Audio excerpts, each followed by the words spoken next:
my body down. There ain't no grave can hold my body down. When I hear that trumpet sound,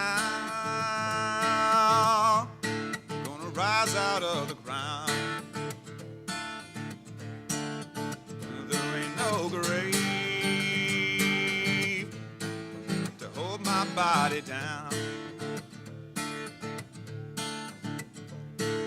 Look way down the river, what do you think I see? See a band of angels and they're coming after me. There ain't no grave to hold my body down. There ain't no grave to hold my body down. Look down yonder, Gabriel, put your feet on the land and see. Gabriel, don't you blow your trumpet till you hear from me. There ain't no grave to hold my body down. There ain't no grave to hold my body down.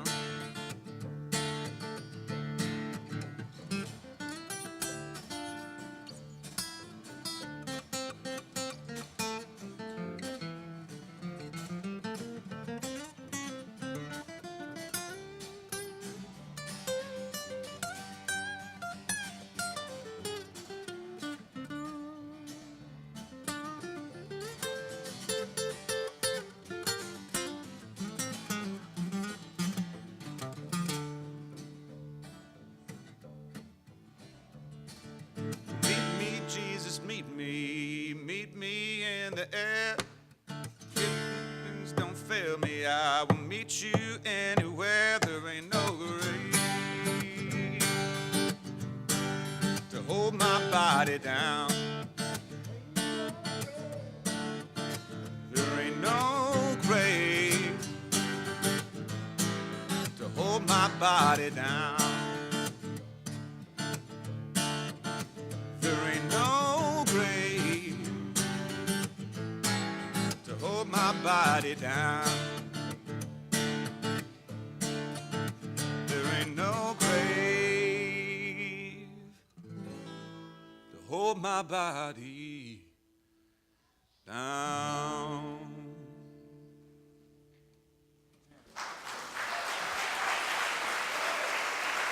We extend a special welcome this morning to those of you who are seekers, doubters, believers, the born again, and those of you born just fine the first time. Here at Mayflower, we believe that no matter who you are or where you are on life's journey, you are welcome here. Our scripture lesson this morning comes from the book of Acts, chapter 10, verses 34 through 43. Then Peter began to speak to them.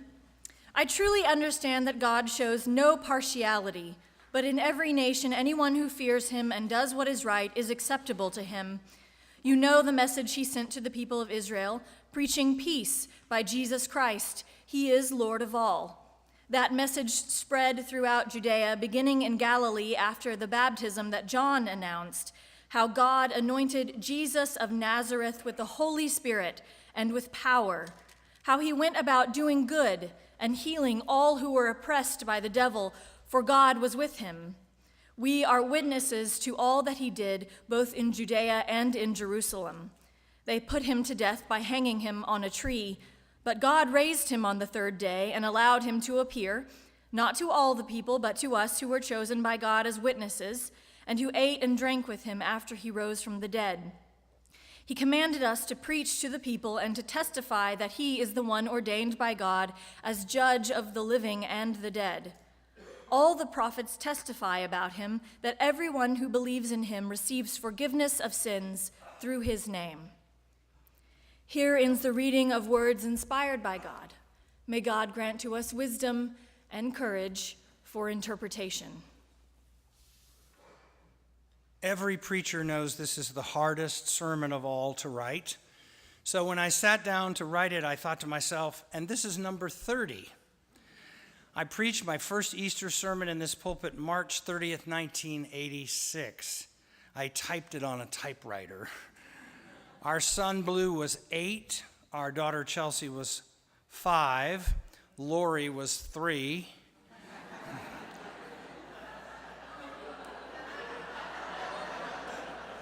What's so funny about that? I mean, just was what was our youngest son, Cass, wasn't even born or planned.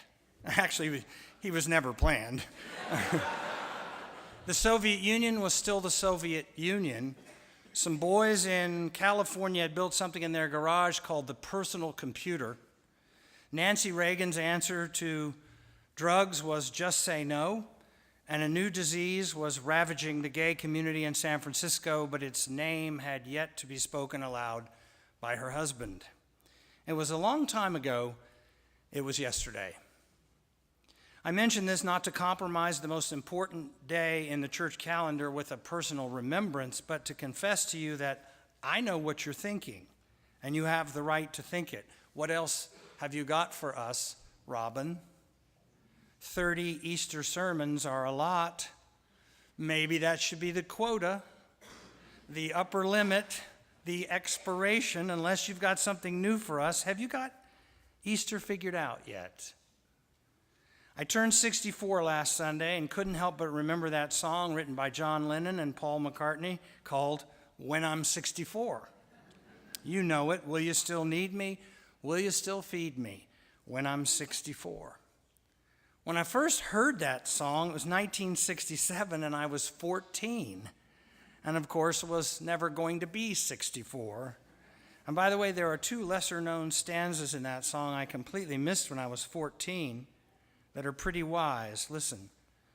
Doing the garden, digging the weeds. Who could ask for more? Will you still need me? Will you still feed me when I'm 64? And then this one that anticipates senility. Send me a postcard, drop me a line, stating point of view. Indicate precisely what you mean to say. Yours sincerely, wasting away. So if I don't have Easter figured out yet, I better hurry up. Or better yet, I should get comfortable with the mystery and confess to you I will never have it figured out. It is much more clear to me what Easter is not about, and this you've heard many times, or if you're a visitor, you are about to hear it for the first time. I care nothing at all for the arguments about what happened to the body of Jesus. I know what happens to the bodies of mere mortals, and I believe Jesus was mortal, although hardly mere.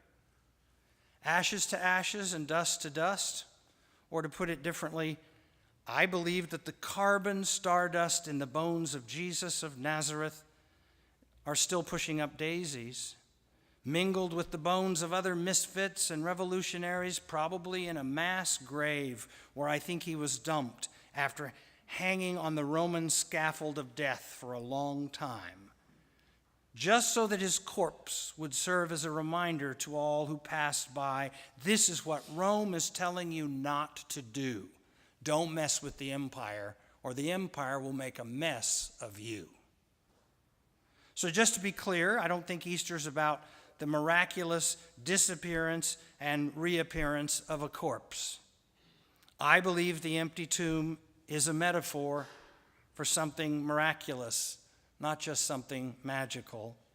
I don't think God is a cosmic magician whose lovely assistant Mary and whose clueless disciples are his audience participants. Sort of like God says, look carefully now as I cover the body of Jesus in a tomb and put this big rock in front of it. Peter, see if you can move that rock. Didn't think so. Maybe your friends could help you. Can't move it? Didn't think so. And then on the metaphorical third day, a puff of smoke and shazam, presto, he's gone. He's risen. Time for brunch. I've spent these last 30 years hoping for something a little more dangerous from the Easter crowd than just a lot of well-dressed people with their mouths hanging open saying, did you see that? Or did he do that for me? Maybe instead something more like this. Oh no, he's back. I was hoping to have my old life back, strike a deal with the empire, kind of a détente, where I could still buy stuff and pretend I'll never get old, or look for the latest gadget or gimmick or wife. I mean, you've got to hand it to the empire.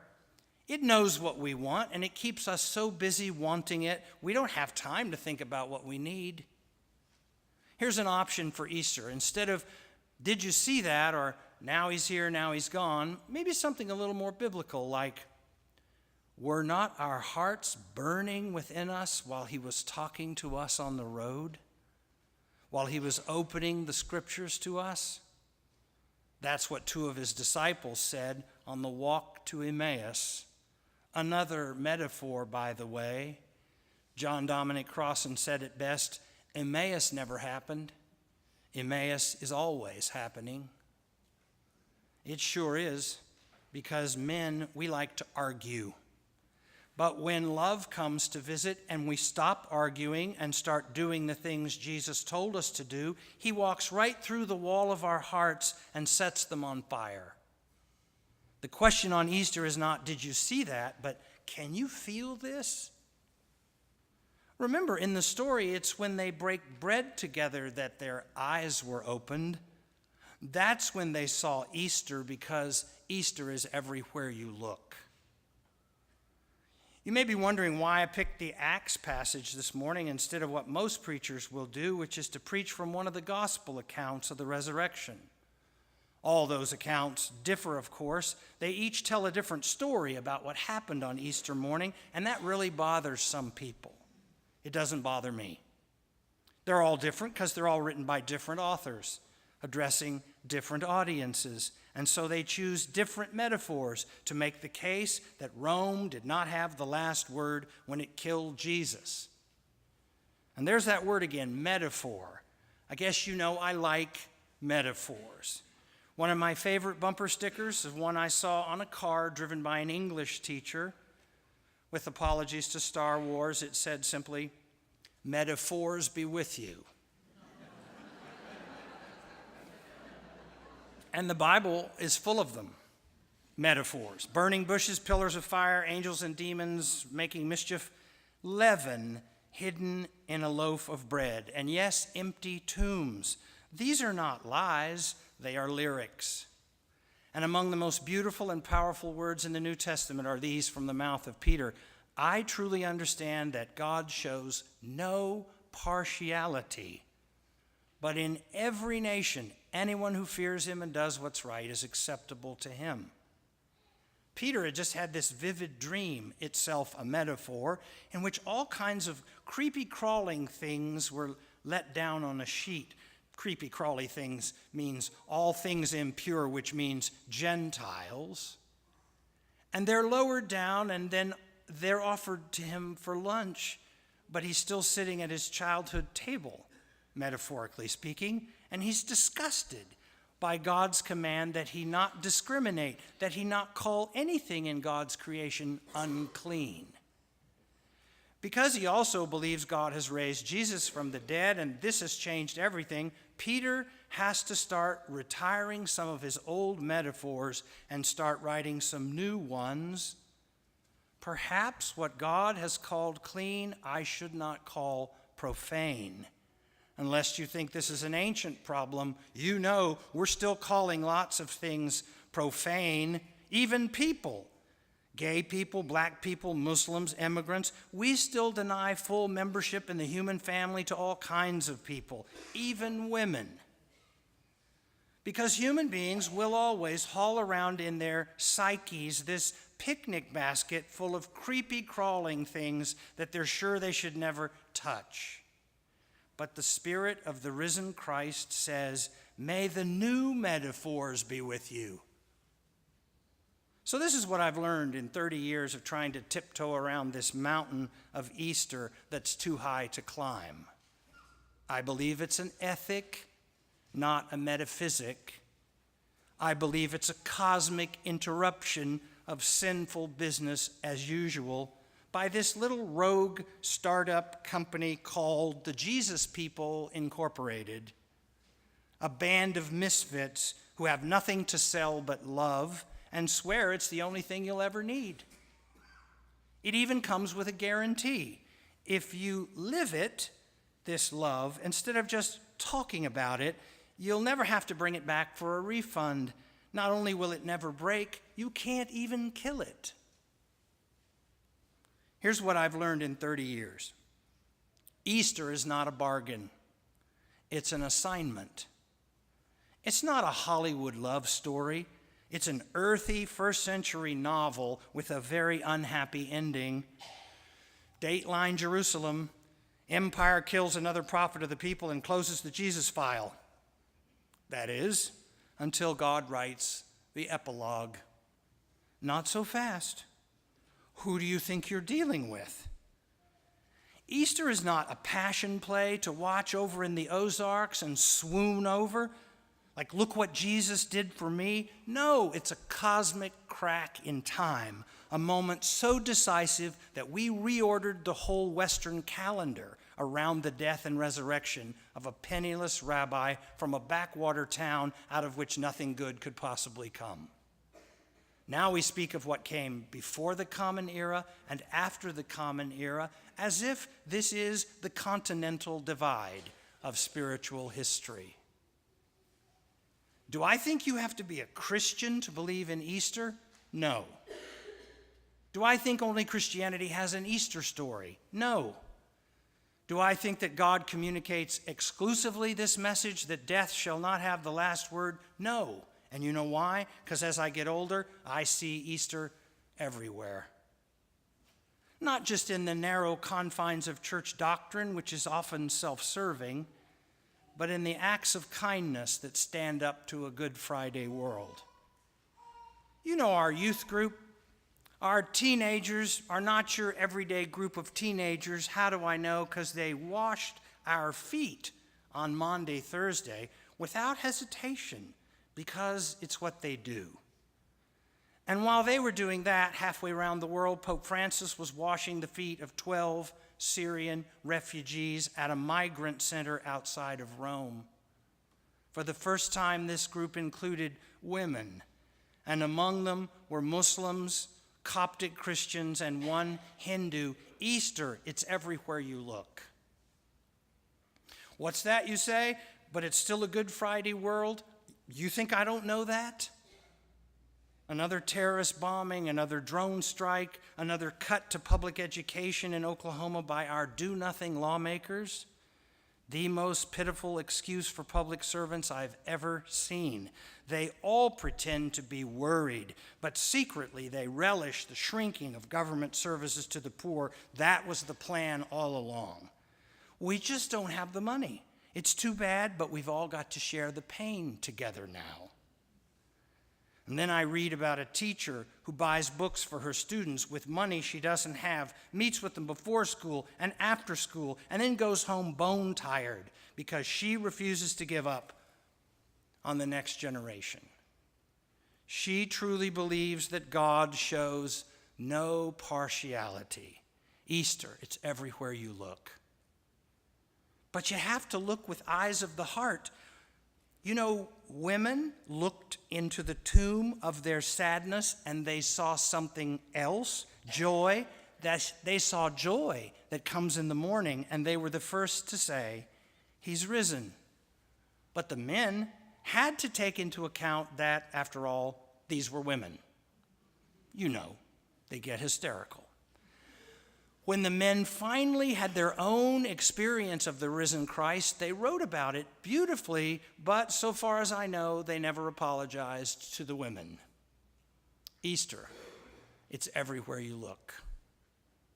Do you know where I just saw it? Strange place, I can't believe it.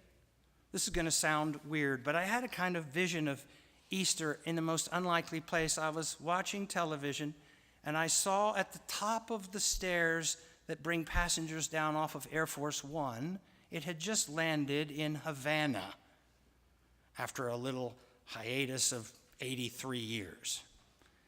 And it was the dress worn by Michelle Obama. beautiful floral print dress worn by a beautiful woman, married to the first African-American president who'd just done something no president for generations had done. She smiled and waved, as did her beautiful daughters, and her husband said, "It's better that we talk than that we don't talk. I truly understand that God shows no partiality." In Cuba, I was raised believing Cuba was a creepy, crawly place that none of us could go. What? That's not true? See? Easter, it's everywhere you look. You may have heard this, but a helicopter was up dropping Easter eggs on Oklahoma City yesterday. And kids could run out and scoop them up, hopefully being careful not to knock over smaller kids in the frenzy. And then inside some of the eggs were prizes. You won something, but you had to go to the church to redeem the prize, of course. But the eggs you found might make you a winner, like an egg lottery. You could win a bike, a scooter, an iPod, a camera. Well, you know, I've heard pastors say that they're very concerned about how the church seems to be completely absorbed into the dominant culture these days. So for starters, I would suggest not doing this. Or if we're going to drop Easter eggs from a helicopter, which is pretty dramatic for a child, then I think some of the messages could be different. Instead of a prize, the messages could say things like, "I truly understand that God shows no partiality." Or how about this? "Hug your Muslim neighbor today." Or how about this? "Thank a teacher today." Or what if one of them said, "Raise my taxes for education, please"? Or what if one said, "Either all of us matter or none of us do"? What if one of the eggs had a message that said, "God's thoughts are not our thoughts, even on our best days"? Stuff like that. I think we could do it. It'd be a much better use of the helicopter. Oh, we do get weary of this Good Friday world, but Easter is everywhere you look. Here's another image. After the ice storm, our trees were trimmed, chopped back, and they look wounded, don't they?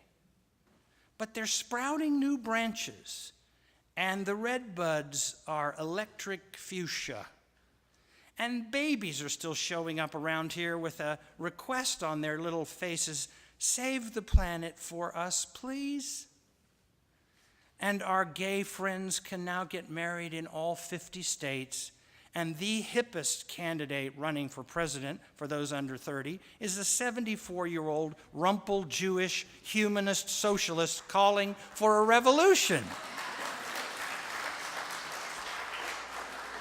Easter is everywhere you look. It's a Good Friday world, all right, but we're living through the last days of white hegemony, environmental oblivion, the last gasps of a pathetic patriarchy arguing over whose wife is hotter. And yet, despite it all, we will probably elect the first woman to be president of the United States. And you know why? Because Easter is everywhere you look. So look with the eyes of the heart. Look for it, my friends. Look hard and long and deep into the tomb of your sadness. You may discover that come morning, the rock's been moved, and all you know is you didn't move it. You know, as if while you were sleeping, God must have been busy with tomorrow.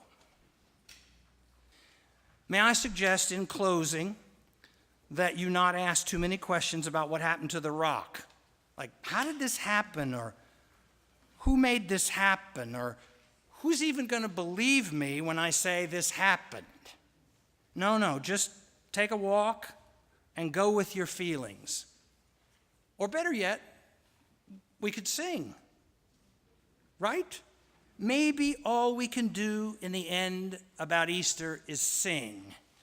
Maybe we should sing right now. So I want you to grab your black hymnal, Go ahead. This is a real audience participation moment. Grab your hymnal, open it to 233. 233. Tell me what's the title of the hymn you see there. Christ the Lord is risen today. See? I told you, Easter is everywhere you look.